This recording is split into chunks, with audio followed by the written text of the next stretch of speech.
Quando nós falamos sobre balanço de massa, nós imaginamos uma região fixa do universo chamada volume de controle e nós consideramos que havia uma taxa mássica entrando no volume de controle igual a 10 kg por minuto. Nós consideramos também que o total de massa saindo do volume de controle era igual a 8 kg por minuto. A partir da conservação da massa, nós inferimos então que deveria estar havendo um acúmulo de 2 kg a cada minuto dentro do volume de controle. Essa observação nos permitiu escrever a equação geral do balanço de massa, que é a seguinte: entrada menos saída é igual a acúmulo. Vamos agora tomar o mesmo volume de controle e supor que está havendo um influxo molar de 10 mol a cada minuto. Vamos também supor que a cada minuto saem 8 mols do volume de controle. A pergunta fica então sendo: será que nós podemos usar a mesma equação do balanço de massa para representar o balanço molar? A resposta é não. E para que a gente possa entender por quê, vamos considerar uma reação química hipotética em que um componente A se decompõe e para cada partícula de A que se decompõe, surgem duas partículas de um outro componente B. Vamos considerar um recipiente que inicialmente contém apenas A, mais especificamente, m kg de A, que correspondem a 1 mol de A. Nesse exemplo, os círculos representam as partículas de A. Considerando que a reação se complete, cada partícula de A será convertida em duas partículas de B. Pela conservação da massa, a massa total do sistema não se modificará e continuará sendo igual a m quilos, mas o número de mols de A vai para 0, enquanto o número de mols de B vai para 2. Note que 1 mol de A desapareceu, enquanto 2 mols de B foram gerados. Ao contrário do que acontece com a massa de um sistema, o número de mols não se mantém constante. Nós precisamos considerar a geração e o consumo de mols de cada um dos componentes. Da mesma forma que fizemos antes, vamos agora considerar um volume de controle arbitrário, dentro do qual há um número de mols n de um certo componente que nós estejamos estudando.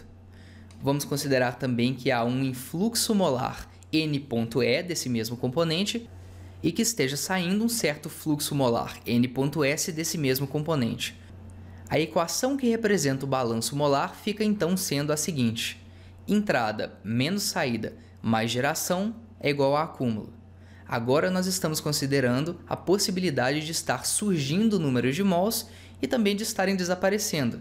Se estiverem desaparecendo, nós teremos uma geração negativa.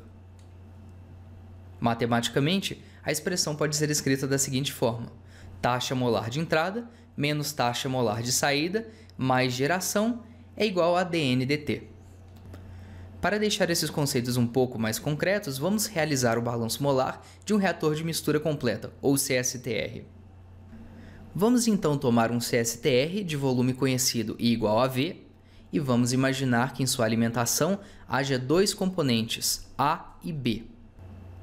Mais especificamente, vamos supor que a sua corrente de alimentação tem uma vazão volumétrica igual a Q, uma concentração de A igual a Ca0 e uma concentração de B igual a Cb0. Na sua saída, a vazão volumétrica será a mesma, igual a Q, mas a concentração de A e B mudará para Ca e Cb, respectivamente. Vamos tomar então o volume de controle ao redor desse mesmo reator e vamos supor que dentro dele ocorra a mesma reação de decomposição da qual nós tratamos antes.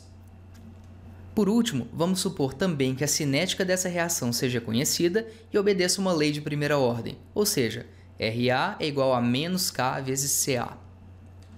O que nós vamos tentar fazer aqui é determinar um modelo que descreva a variação da concentração de A e de B com o tempo. O primeiro passo é escrever os balanços molares. Escrevendo um balanço para o componente A e um balanço para o componente B, nós chegamos às seguintes fórmulas, que são iguais àquela que nós mostramos no slide anterior. Vamos analisar cada uma das partes dessas equações. Os primeiros termos correspondem aos fluxos molares de entrada dos componentes A e B.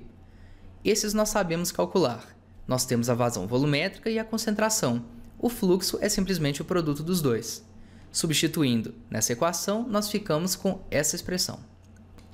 Os segundos termos são muito parecidos, são os fluxos molares de saída de A e de B. Mais uma vez, nós temos as vazões volumétricas e as concentrações, então nós podemos simplesmente substituir nessa expressão. Os termos das derivadas também são relativamente simples de serem calculados. Nós sabemos que o CSTR tem volume V e nós sabemos qual é a concentração em seu interior. Por definição, em um CSTR, a concentração em cada um dos seus pontos é igual e, em particular, igual à concentração da saída. Se a concentração de A na saída é igual a CA, a concentração em cada um dos pontos do CSTR também será igual, por definição, a CA. O número de mols, então, será dado simplesmente pela concentração vezes o volume. Substituindo nas expressões, nós chegamos a essas equações. Falta considerar os termos de geração, que, por sua vez, vão vir da lei de velocidade. A velocidade de formação de A nas leis de velocidade normalmente tem unidades como mol por litro vezes segundo ou quilomol por metro cúbico vezes hora, ou seja, é sempre na forma de uma taxa de geração dividido pelo volume. Como um CSTR é perfeitamente agitado, a taxa de geração deve ser a mesma em todos os seus pontos. Portanto, para que a gente obtenha a taxa de geração, basta tomar a velocidade e multiplicar pelo volume. Pela lei de velocidade, nós sabemos quanto vale RA, vale menos K vezes CA. Substituindo na fórmula para GA, nós obtemos que GA é igual a menos K CA vezes V. Substituindo nas equações de cima, nós chegamos a essa expressão. A taxa de geração de B pode ser calculada a partir da estequiometria da reação. Nós sabemos que para cada mol de A que é consumido, 2 mols de B são formados, ou seja, a velocidade de formação de B é igual a menos 2 vezes a velocidade de formação de A. Como RA é igual a menos K vezes CA, substituindo nessa equação, nós chegamos à conclusão de que RB é igual a 2 vezes K vezes CA. Nós podemos agora calcular a taxa de geração de B da mesma forma que antes, R vezes V, e substituindo RB, nós encontramos que GB é igual a 2K vezes CA vezes V. Substituindo na equação do balanço molar para B, nós obtemos as seguintes expressões. Vamos supor também que o volume do CSTR se mantém constante e, portanto, ele pode sair da derivada.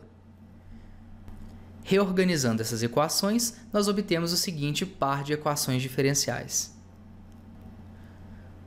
O que nós temos aqui são duas equações diferenciais ordinárias com duas variáveis dependentes, CA e CB. Portanto, o que nós temos aqui é um sistema de equações diferenciais ordinárias de primeira ordem. Para a gente ter uma ideia melhor do que esse sistema de equações diferenciais quer dizer, vamos trazê-las aqui para cima e imaginar alguns valores para Q, V, K, CA0 e CB0. Mais especificamente, vamos imaginar que a vazão Q seja igual a 10 decímetros cúbicos por minuto, o volume do CSTR seja igual a 150 decímetros cúbicos, a constante de velocidade vamos imaginar que seja realmente constante e igual a 0,2 mols por decímetro cúbico vezes minuto. A concentração de A na corrente de entrada será igual a 1 mol por decímetro cúbico e a concentração de B na entrada será igual a 0. Resolvendo essas equações diferenciais e plotando um gráfico, nós vamos obter curvas com essa cara. A curva azul representa a concentração de A, enquanto a curva laranja representa a concentração de B. Veja que A parte da concentração igual a 1, que era a concentração inicial que nós tínhamos colocado, e vai diminuindo até um valor um pouco superior a 0,2. A concentração de B parte do zero, já que CB0 era igual a zero, e vai crescendo à medida que A se decompõe até estabilizar em um valor aproximadamente igual a 1,5. Esse gráfico faz bastante sentido, afinal de contas nós temos uma reação de decomposição e era esperado mesmo que a concentração de A fosse cair. Da mesma forma, como está sendo formado B, a concentração de B deve subir. Note também que a variação da concentração de B é maior do que a variação da concentração de A. Isso também faz todo sentido, afinal de contas, para cada mol consumido de A, 2 mols são produzidos de B. Se nós considerarmos tempos superiores a aproximadamente 20 minutos, nós temos a impressão de que o gráfico parou de variar. De fato, a partir de 20 minutos, parece que as concentrações não variam mais e o sistema entra no que nós chamamos de regime permanente. Para tempos inferiores a 20 minutos, as concentrações ainda estavam variando. Nós dizemos que o sistema estava em regime transiente. No vídeo sobre balanço de massa, nós já vimos esse conceito, e lá eu falei que eles eram muito importantes e iam aparecer o tempo todo. Eu aproveito essa oportunidade para mais uma vez mostrar esses conceitos em ação.